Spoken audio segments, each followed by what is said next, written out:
Spider-Man. Which Spider-Man? Spider-Man. With Spider-Verse? Alright, what do you think of it? Good. What do you think of the cliffhanger? Hey? I didn't like it. You didn't like the cliffhanger? Why not? Because I don't want to wait. You don't want to wait? Why don't you want to wait? You want it now. Alright, you can go enjoy dinner now. Alright, so as my brother said, we went to go see Across the Spider-Verse today, part 1. Now, the animators, oh my god, I hope the animators are getting paid well, because Jesus Christ, they left no crumbs, and it was absolutely amazing with their animations. Like, the way that you could see the hair texture, the clothing texture, everything texture, like damn. I was like waiting for them to just jump out of screen and suddenly become live action, because it was like that amazing. I do have like a few small problems. Not the fact that we have to now wait for part 2, which we already knew was going to happen, but at times it felt really very long in the tooth, and I was like, is it over yet? For what did it say, a 2-hour movie? Yeah, about a 2-hour movie. It felt like it was dragging on at times, and I was like, come on guys, you can do better than that. But then as you watch it in its entirety, you realize that this story has a reason for being a bit slow at times, and that's because it's a story of understanding, and a story of Miles having to understand a lot as well. So he's explaining to us as he tries to understand the process. So in the trailer, you have this idea that we're following a villain called Spot, and all these spider characters are coming up to be against him, which makes sense, I guess. But then you watch it, and it's a story of how Miles has to understand what's canon and what's not canon, and how what isn't canon can affect his life and his Earth, as well as the vocal points in every other Spider-Verse. So it's a really interesting play to watch all this play out. So like, it has its reasons for being slow. We've got our returning characters as well as a few new ones. It's really fun to watch all the spiders across the universes. Did you see any cool spiders that you liked in the movie? Which ones? You liked all of them? Alright. He's too interested in eating fruit. But it was really fun to see them all to come together. It was really fun to see like how all the worlds clash but also come together at once. It was really fun to see all that. There is no post-credit scenes, which we learnt the hard way. Myself and 3 other people sitting behind me, we all were like going, we're not going to leave the cinema until the post-credit scenes. And then it was almost over, and we were like, okay, Google, post-credit scenes, is there any, yes or no? So Google had to tell us, and then we ended up walking out because we were like, no post-credit scenes, which sucked. My brother and I are both now on the countdown for the sequel, for part 2, so I guess the trilogy, to see what's going to happen, to see what's going to bring Spot back, because he doesn't really play a huge centralized part in this movie like we thought he would through the trailer. But like I said, it's more centered around Miles and how he's understanding of the worlds that he jumps between. It's very interesting, but at times it can be quite long. But like, it's definitely a good movie. Don't hate it. The animators were amazing. Like, within the first 5 seconds, I was like, damn. Animators, you have my money. Like I said, I hope you guys are getting paid well, especially for the graphics you did, because like, if you're not getting paid, I will fight for you and make sure you guys are getting paid. It's an absolutely beautiful feast for the eyes. Yo, if you guys are... Okay, let me start off by saying I have seen the movie. I have also seen this guy's video, and I watched it in its entirety compared to the stitches I've watched. Okay, if you want to find my opinion on what I thought of the movie, just scroll back a few videos, you're good. Okay, let me get into his video, and let me point out some areas he went wrong. And now I understand that as a film lover, opinions are valid. If you have an opinion of a film, you have your own opinion, and I have my own. But the opinions he's making in his video do not justify his reason for hating Spider-Man. So let me bring up the first point. If you're going into a movie and claiming it's forcing diversity, or claiming that there is no to minimal white characters, then clearly that space isn't for you, and you're not welcome in future spaces that encourage diversity or encourage stories with minority leads or created by minorities. this, in your video, you mentioned you saw it with the boys and you laughed. That's great because it shows that the jokes actually landed perfectly in the movie. It's very rare for a movie that has played their jokes in a trailer to actually land in the movie. But in Across the Spider-Verse did it perfectly and landed on every joke within the movie. I know the session I was in, it was a full sellout session. We were all laughing our heads off, including myself and my brother. The ending, okay, yes, it ends on a cliffhanger, which we all hate, because, like, we want the second movie now. We actually all kind of knew it was going to end similar to how it ended. The filmmakers have admitted that there is a part 2, and the part 2 has been announced for March 2024. Yes, but we are all impatient to want it now.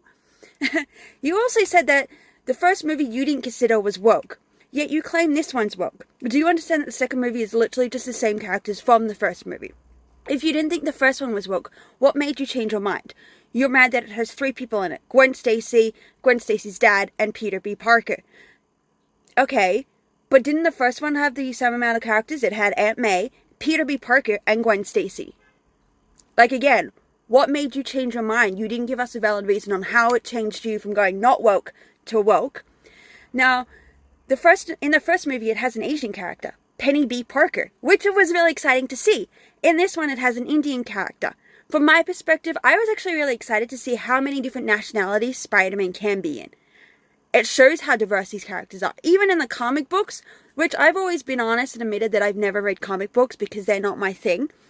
But even in comic books, the Marvel Universe is so goddamn diverse. There is different skin tones, there is different nationalities, there's sexualities, there's religions. It is such a diverse world that is fantastic to see some of it finally on screen, particularly for those people who are part of that nationality or part of that umbrella of diversity. Like, it's exciting for them. Okay, I also know very little about Hobie, which is Punk Spider-Man, but I do know a bit about a good old history. And that punks don't like the government, and they don't like rules. It's the whole point of punks. Like, they were huge in the 60s. They were anti almost everything. But with Hobie, he fits into his agenda. That's the whole point of his character. He's anti-government. He hates rules. Have you watched anything to do with punk? Have you even Googled what punk means? It's being the opposite of what fits into normalcy. Okay, in this movie, half the stuff that Miles does is because of Hobie. Without Hobie's character, we wouldn't have got that cliff ending. Without Hobie's character, we wouldn't have got the jump to a different verse.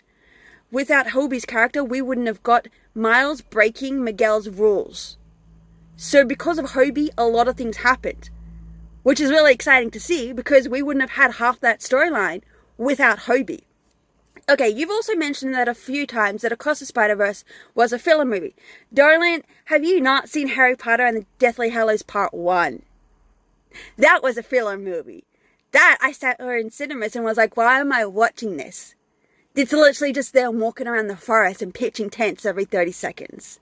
This is not a filler movie.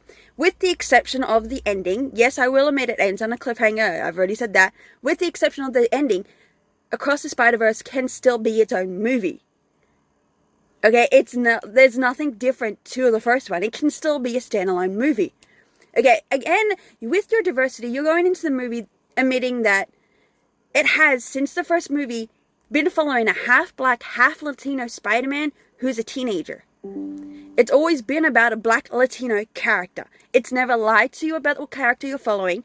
Since the first film, the advertising was Miles Morales, a half-black, half-Latino character who speaks not just English in the movie. Sorry, I completely forgot what language Latinos speak, and I don't know why. Even in the second movie, there's more than just English mentioned in there, which is really cool.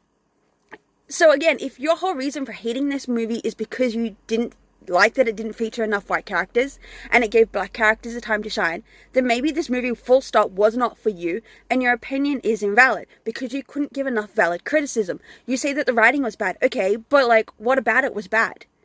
I found that the writing was brilliant.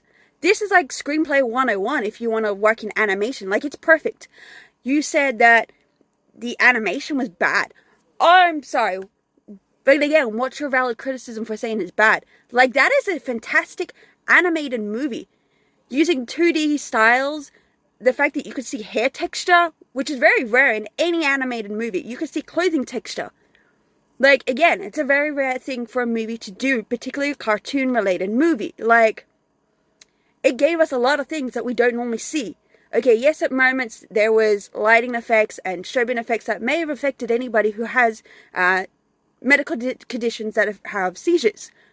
So you could have brought that into criticism, being like, hey, so at times this is not suitable for some people with seizures. That would have been a valid criticism. But then you just kept honing on the point that there was not enough white characters. You just kept honing on a point about how it's gone woke. But you didn't criticize anything else about the movie. You said that you laughed. Take Spider-Verse, brilliant. You said that the first one wasn't woke, but this one is. Again, what makes this one different to the first one? There's probably the same amount of white characters in both movies. And I can tell you that in the third movie, it's going to be the same amount of white characters again. Is it because that the actors aren't white? Is that what you're disagreeing with? Because again, your point is invalid. You can't climb into a space that is filled with minorities and scream racism. Because that is their space. They are allowing themselves to create and have fun and getting something that they deserve to have. So if you're just going into a movie that has advertised since day one that it's a half black, half Latino storyline character, then you should understand that that's what they were following for this storyline, and you have to understand that this is not the time to scream racism, this is not the time to scream white lives matter, this is not the time to scream anything that excludes a minority when this is their story. This is their time. And for me as a Spider-Man fan, I think I can collectively speak on almost every Spider-Man fan, we don't need voices like that in our fandom. If that's the only criticism you have for Spider-Man, we don't want you and you are not welcomed. If you had a different criticism, like, hey, you said in your video that the story was bad, the writing was bad, you could have just went on about the writing. You could have just went on about how the animators didn't get paid and apparently did a crappy job. You could have went on about either one of those two, but instead you picked on the skin tone. Instead, you picked on the fact that there's lack of white people, which I think is, again, invalid criticism. So, sometimes opinions aren't always needed, and if you're judging a movie that has always been true to itself since the advertising of this movie, what are you doing, man? Spider-Man fans want this movie. Half Latino, half black people want this movie. Like, don't go into their space claiming it's not diverse. Don't go into their space. It's not designed for us. It's designed for them. Let them have their moments. Okay? Yeah? Great. Nice chat.